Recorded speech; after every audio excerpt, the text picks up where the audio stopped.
فرمانه وګوره که نه دا زموږ وطن څومره ښایسته دی او ماشاءالله ښایسته وطن هم دی خو چې الله پکې امن راولي بېشکه همدلته به کښېنو همدا ځای صحیح دی صحیح دی که نه فرمان خانه دا ځای په دې ښه دی ښه چې یو خو د دې ځای نه دا وګوره دا ټوله منظره ښکارېږي او بل چې دی هوا هم لګي د پغمان هوا ډېره ښایسته او پسته هوا ده بلکل او رښتیا هغه هندواړي والا ته دې ویلي چې هندواړه راوړي ورته مې ویلي د هغه شاګرد یې راوړي یو وروره د سهار راهیسې مې هېڅ شی هم نه دی خوړلی او ډېر وږی یم که یو څو روپۍ راکړې نو ځان ته به د خوراک په شی واخلم او وبه یې خورم الله پاک به تاسو ته اجر او ثواب درکړي ته صبر وکړه ما مه ورکوه دې ته پیسې مړه دې هسې د سوال نه کاروبار جوړ کړی دی غټ سړی څه کار روزګار کوه که نه خیر دی وروره هېڅ شی مې هم نه دی خوړلی ځان ته چې شی بیا خلم یو څو روپۍ راکړه ځه ماغزه مه خرابوه ځه والله بس الله یې زموږ په وطن رحم وکړي دغسې ځوانان به او سوال به کوي نه پوهېږم چې دا څه مجبوري ده حقدار پکې ورک دی چې څوک حقدار دی او څوک نه خبره دغه ده که نه مړه حقدار یې پکې ورک کړي دي مړه بس هغه وګوره هغه ځای دا ډېر ښایسته ځای دی ښه موږ چې مخکې راغلي وو که نه نو هغه ټیم کې دا ځای نه و او دا بوټي موټي دا شیان دا بوټي هم نه و دی اوس کرلي بل ځل چې راځو که نه دا به دومره ښایسته شوی چې حد نه لري ماشاءالله ډېر ښایسته ځای دی هغه هندواړو والا رانغی یاره که نه زه به ورشم که نه زه ته ورشه ورپسې زه همدلته درته ناست یم زر راځه نو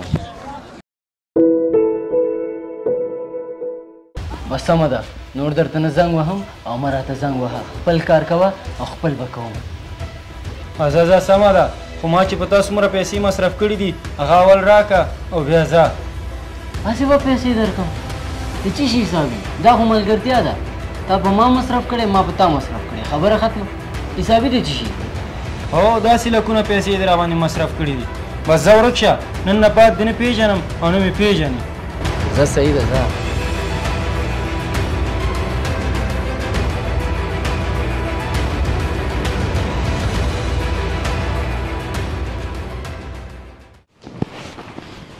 ذبیح الله جانه کار دې خوښ شولو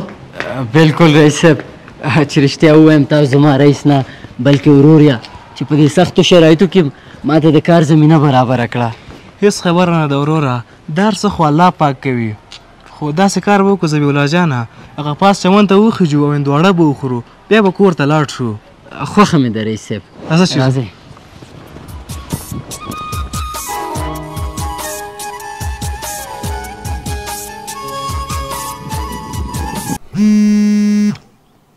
زنګ دی درته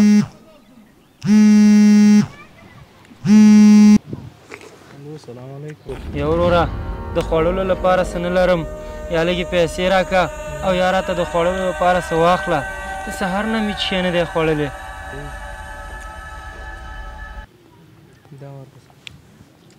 دا واله وروره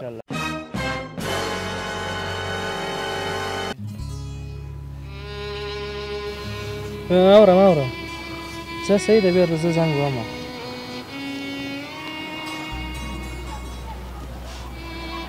افسوس یا الله ستا د نظام نه قربان شم چې د دنیا نظام داسې رقم چلوي ذبیح الله د افسوس دی ولې وکړو وروره دغه هلک چې اوس یې موږ نه سوال وکړو دا زما ډېر کلک ملګری و څو کاله مخکې فرمان نومیږي یو ورځ موږ د پغمان په پارک کې ناست وو نو یو فقیر راغی او زموږ نه یې د خیرات غوښتنه وکړه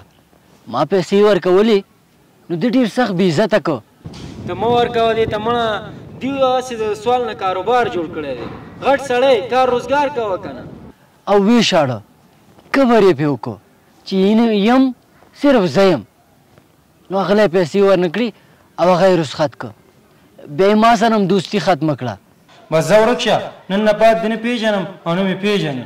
په خپلو پیسو او مالو په حالي ډېر غرور کو نن ورته وګوره چې خپله هماغسې فقیر شوی دی او د خلکو نه سوال غواړي ته پوهېږې چې هغه فقیر کس څوک و نه هغه زه ومه یا وروره د سهار راهیسې مې هېڅ شی هم نه دی خوړلی او ډېر وږی یم که یو څو روپۍ راکړې نو ځان ته به د خوراک شیشه واخلم پې الله پاک به تاسو ته اجر او ثواب درکړي.